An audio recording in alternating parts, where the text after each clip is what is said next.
Welcome to another edition of the Insider Mailbag, brought to you by Red Ritter Outfitter, the fans' favorite since 1975. I'm Jared Johnson, and we have a bunch of really good questions, as usual, from inside the Red Raider subscribers, so I'm going to dive right into them. The first one comes from OBX Raider, who asks if Tech is still looking for another offensive lineman transfer player. Yeah, they have Rusty Stotts, the transfer from Western Kentucky, who's already on campus, and he's expected to start at center. And I think they're going to move some guys around. They like Wilburn at one of the guard spots.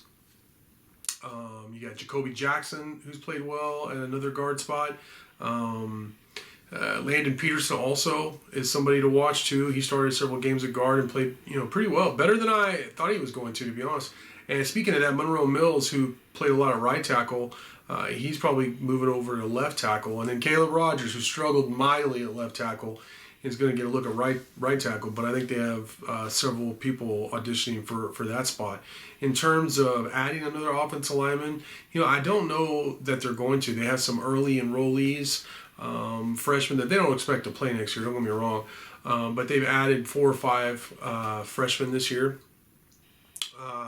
So that's going to help, and they have some younger guys they brought in last class. They're developing, and some guys on the depth chart they feel good about in terms of developing them and them being able to play. I do think the offensive line is going to be better.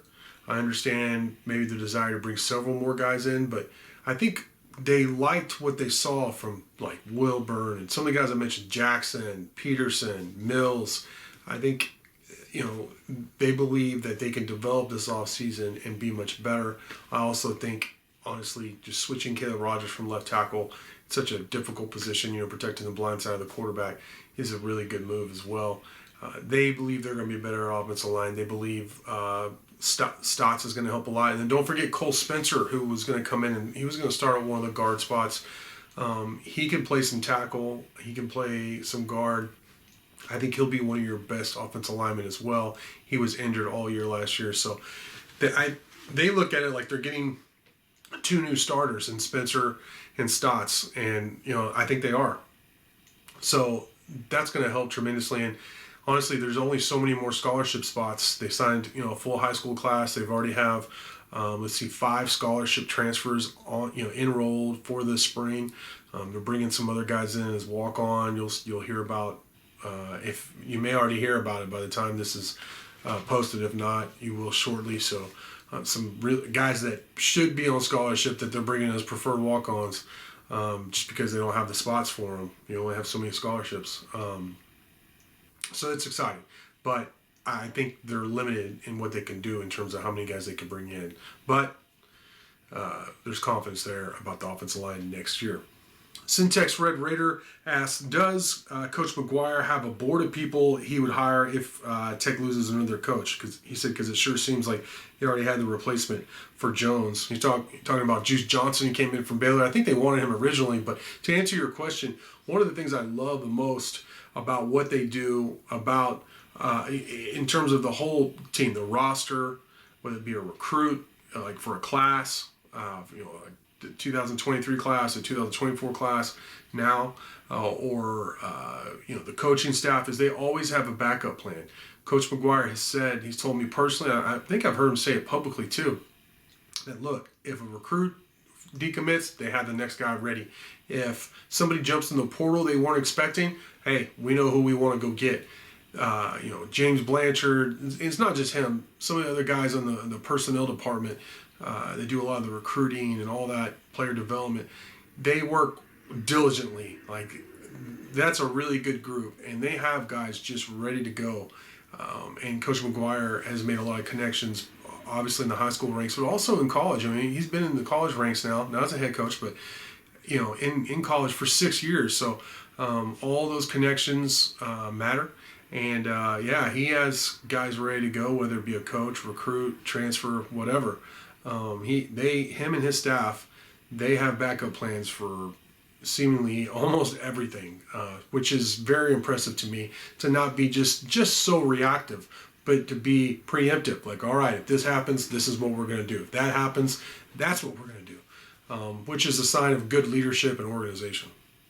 Beware72 asks a question that I echo. When is the Big 12? When is the football schedule going to be available?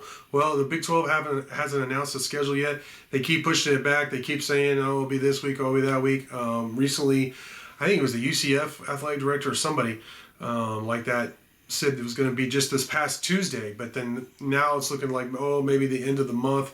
I'm hoping any day now, and of course we'll have all kinds of breakdowns on that video, of course, but I'll probably have something written too, just detailing what it is, and then the video giving my actual thoughts on it.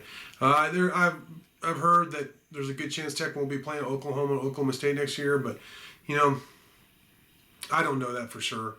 I'm like many of you waiting to hear, waiting to see just who Tech plays. Of course, they play Wyoming and Oregon are the big non-conference opponents. So, but just waiting on that Big 12 schedule to be released. I'm hoping any day now, or at least by the end of this month, but don't hold me to that because it's not on me. TTU in Colorado says, any random news out of the baseball program? Yeah, here recently they announced like an updated version of the Shriners Classic tournament that, of course, Texas Tech's going to be participating in. That's at Minute Maid Park there in Houston, of course, where the Astros play. On Friday, March the 3rd, Tech will play Rice at 11 a.m. Saturday, the following day, they'll play Michigan, also at 11 a.m. And then Sunday, March 5th, Tech will play A&M at 7 p.m. So that's exciting. I definitely, I think the hope is that Tech baseball makes a run this year. Last year wasn't the best season. It was still a good season, but it wasn't the best season, what we're used to from Texas Tech. But I think, there are high hopes, especially coming off this disappointing basketball season. You'd like to see, all you Red Raider fans get rewarded with a good baseball season. And that's the expectation, right? We expect Tech baseball to win and win big. All right, the next question comes from Eastland, who says, do we have any first-round draft picks on the 2023 football team? I don't think so. I think your best bet for that is probably Tyler Shuck, who got a mid to late round draft grade this year. I think a lot because, they want to see, GMs and scouts want to see if he could stay healthy. He had a great end of the season. He started all 4 of those wins to end the season, including the win over Ole Miss, where he was the MVP in the Texas Bowl. And I've been told basically that GMs are like, this is your range right now, your grade right now. If you go tear it up next season, it could be an early round. I don't know about first round, but on talent alone, guys like Mel Kiper has said he could be a first-round draft pick in the past. So if he could stay healthy next year, Tech wins a lot, he puts up big numbers, he could have an opportunity to maybe sneak into the first round, but definitely be maybe a second-round draft pick. So, but everybody else, I see some guys who will be drafted, but I don't know about first-round draft pick. Of course, you have Tyree Wilson, who's been projected top 10 by some publications, at least top 15 by most publications, to be drafted in the 2023 draft. But, in terms of guys off the 2023 team, I think Shuck's your best bet to be drafted in the first round.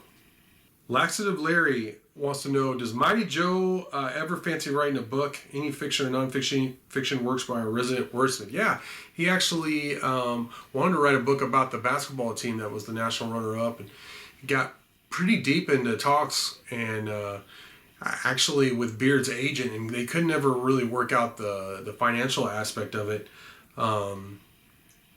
Which was disappointing because I would have liked to have read that, but it just kind of got shot down. And then Texas Tech did their own book, one of the, like the SIDs or something like that. So there was a lot going against them to actually do it. But man, that would have been a great read.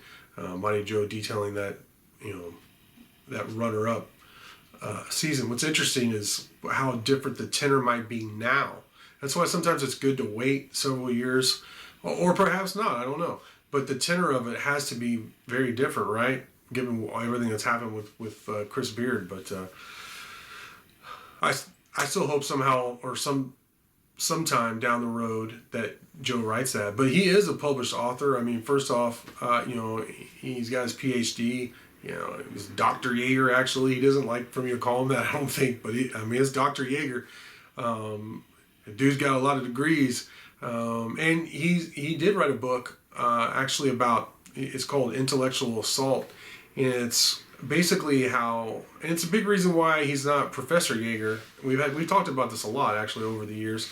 And I agree with a lot of what he has to say about it. But as most of you know, Joe is very opinionated. He's very articulate. He's very good at giving strong opinions. And he gives a strong opinion basically on the radicalization, the radical left of academia, specifically.